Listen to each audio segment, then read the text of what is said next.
निर्दलीय आपने फॉर्म डाला है महापौर के लिए, आपकी वो पत्नी का, तो क्या विजन रहेगा देवास शहर के लिए आपका?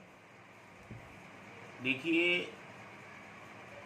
पिछले समय मेरी पत्नी नगर निगम में अपना प्रतिनिधित्व कर चुकी है। पार्षद के रूप में 5 साल उसने जिस क्षेत्र से चुनाव लड़ी वहाँ काफ़ी विकास किया है।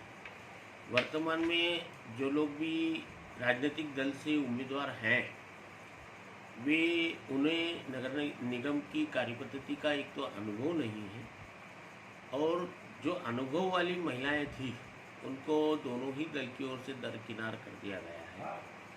इसलिए आम लोग की मंशा ये है कि निश्चित रूप से उस व्यक्ति के पक्ष में वोट करें जो योग्य हो। इसलिए मैंने अपनी पत्नी का स्वतंत्र प्रत्याशी के रूप में नामांकन दाखिल किया है।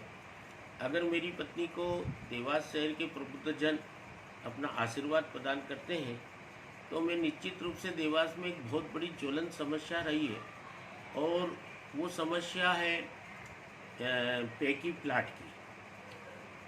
टीएमसी जब नक्शा पास करती है उसके बाद कॉलोनी मैनेजर अपने प्लाट को बेचता है, 2 भाग में बेचता है, और जब वो 2 भाग में जब उसको बेचता है तो जिला पंजीयन कार्यालय के द्वारा बराबर उसकी रजिस्ट्री 2 भाग में कर दी जाती है। 2 भाग में रजिस्ट्री करने में जिला पंजीयन विभाग को कोई आपत्ति नहीं है, तो फिर नगर पालिका निगम को भवन स्वीकृति देने में आपत्ति होने का कोई प्रश्न नहीं होता है। इसके अलावा और क्या विजन रहेगा देवास शहर दूसरा के लिए? ये है कि जितनी अवैध कॉलोनियां हैं उसको वैध करने का सब्जबाग पिछले 15 सालों से मध्य प्रदेश की सरकार दिखा रही है, और अवैध कॉलोनियों को वैध का दर्जा प्राप्त नहीं हो रहा है। अगर निश्चित रूप से हमें अवसर मिला तो हम अवैध कॉलोनी के संबंध में विचार करेंगे। एक और समस्या है कि अधिकतर आवासीय क्षेत्र की जो कॉलोनियां हैं जो कृषि भूमि के ऊपर कटी हुई है, नगर पालिका निगम उनसे संपत्ति कर लेती है, उनको नल कनेक्शन प्रदान करती है, पर नगर निगम की एक पिछली परिषद में जो एमआईसी ने मूर्खतापूर्ण निर्णय लिया, वो निर्णय है कि ऐसी कॉलोनियों में जो भवन बने हुए उनका वो नामांतरण नहीं करते।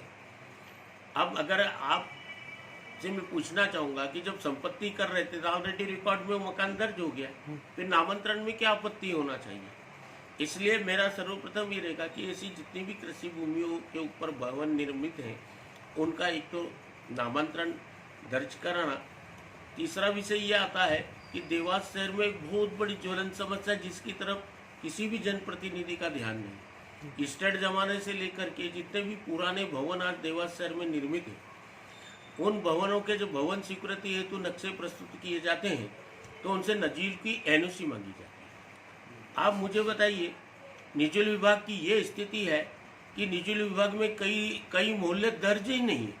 अब जब दर्ज नहीं है तो उनकी एनओसी वहाँ से मिलना संभव नहीं। इन सब मुद्दों के साथ में अभी बाजार में ये चर्चा चल रही है कि कोई दोनों ही पार्टी ने ऐसे उम्मीदवार को टिकट दिया कि जो स्वतंत्र अपने फैसले नहीं ले पा रहे, तो क्या भाभी खुद अपने फैसले स्वतंत्र लेंगी क्या? निश्चित रूप से वो पार्षद रही है, उसको कार्यपद्धति नगर निगम की कार्यपद्धति का अनुभव है, और निश्चित रूप से उसने 5 साल अगर वहाँ पे प्रतिनिधित्व किया है तो मेरे सहारे थोड़ी किया है। नगर निगम परिषद में भी गई है तो स्वयं गई है और उसने परिषद को फेस किया है, और निश्चित रूप से वो प्रतिनिधित्व स्वयं करेगी। ठीक, धन्यवाद।